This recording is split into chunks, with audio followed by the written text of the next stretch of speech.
Nous allons étudier la limite en 4 de la fonction suivante. Alors, le domaine nous est déjà donné, donc prochaine étape, remplacer x par 4 dans l'expression de la fonction.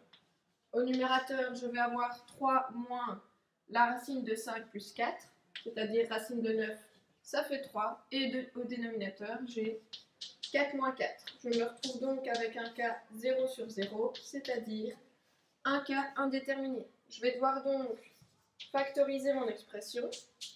J'ai la limite en 4 de 3 moins racine de 5 plus x sur x moins 4. Alors, pour factoriser cette expression, comme j'ai une racine au numérateur, ce que je vais faire, c'est que je vais multiplier par le binôme conjugué. Alors, le binôme conjugué de 3 moins racine de 5 plus x, ça va être 3 plus racine de 5 plus x.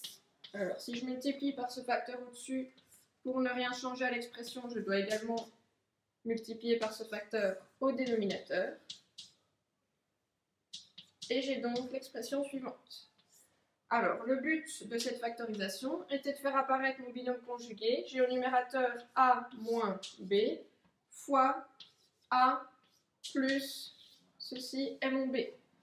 A moins b fois a plus b, ça donne a carré moins b carré. Alors, mon a carré, 3 au carré, ça va faire 9. Moins b carré, c'est donc ma racine 5 plus x au carré. J'ai 5 plus x, que je mets entre parenthèses, pour ne pas faire d'erreur de signe.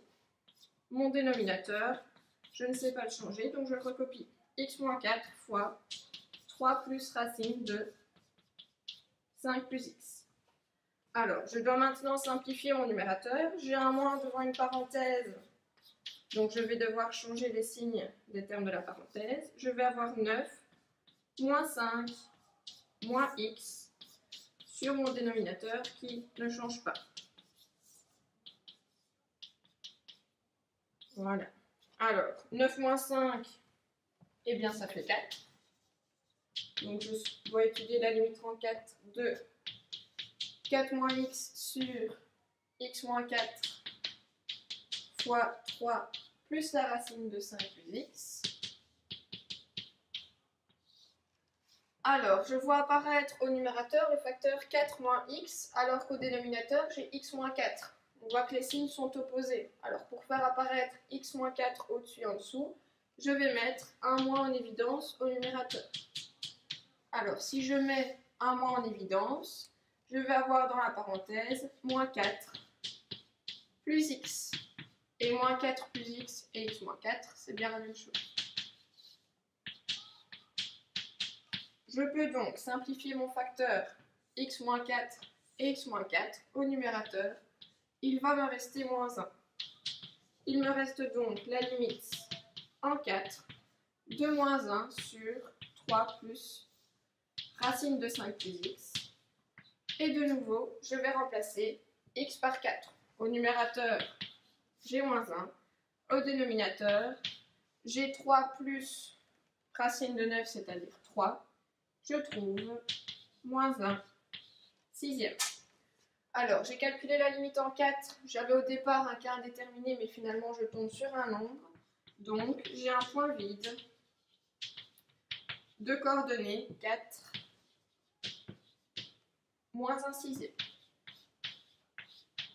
Voilà pour celle-ci. Alors, nous allons ensuite étudier la limite en moins 1 de la fonction suivante. Première étape, comme le domaine nous est déjà donné, c'est de remplacer x par moins 1. Alors, si je remplace x par moins 1 plus 1, ça fait 0. Et la valeur absolue de 0 fait 0 également. J'ai un nombre sur 0. Je sais que ça va donner de l'infini, mais j'aimerais connaître le signe de cet infini. Mais étant donné que je sais qu'une valeur absolue, c'est toujours positif, je sais que je vais avoir un 0 plus. Et moins sur plus, ça fait moins l'infini. Donc ma limite en moins 1 de cette fonction-ci vaut moins l'infini. J'ai donc une asymptote verticale d'équation x égale moins 1. Alors, limite suivante, toujours une limite en moins 1, mais cette fois-ci d'une fraction rationnelle avec du second degré au-dessus et en dessous. Le domaine m'est donné de nouveau, donc je peux directement remplacer. Si je remplace au numérateur, j'aurai 3 fois moins 1 au carré, donc 3, moins 1, moins 2, sur 1, moins 2, plus 1, ce qui me fait un cas indéterminé, 0 sur 0. Je dois donc factoriser mon numérateur et mon dénominateur. Je commence par mon numérateur, 3x carré plus x moins 2. Je sais que ce numérateur s'annule en moins 1, puisque quand j'ai remplacé x par moins 1, j'ai trouvé 0. Donc je peux faire Horner avec moins 1. C'est la technique la plus rapide. Alors je replace mes coefficients. 3x carré plus x moins 2. Je descends le 3. Moins 1 fois 3, moins 3. J'additionne, j'obtiens moins 2. Moins 1 fois moins 2, 2. Et quand j'additionne, je tombe bien sur 0. Donc mon numérateur factorisé, ça va être x plus 1 fois, alors j'ai un second degré, j'ai factorisé, je tombe sur un premier degré, 3x moins 2. Je vais faire la même chose avec le dénominateur. Mon dénominateur qui est x carré plus 2x plus 1. Alors là, je vois directement que c'est un carré parfait, c'est le carré de x plus 1. Si vous ne le voyez pas, vous pouvez également faire Horner ou vous pouvez faire delta. Vous tomberez tout de même sur cette factorisation. Je me retrouve donc à devoir calculer la limite en moins 1, 2. Alors, mon numérateur factorisé, c'est x plus 1 fois 3x moins 2. Et mon dénominateur, c'est x plus 1 au carré. Le facteur x plus 1 apparaît au numérateur et au dénominateur.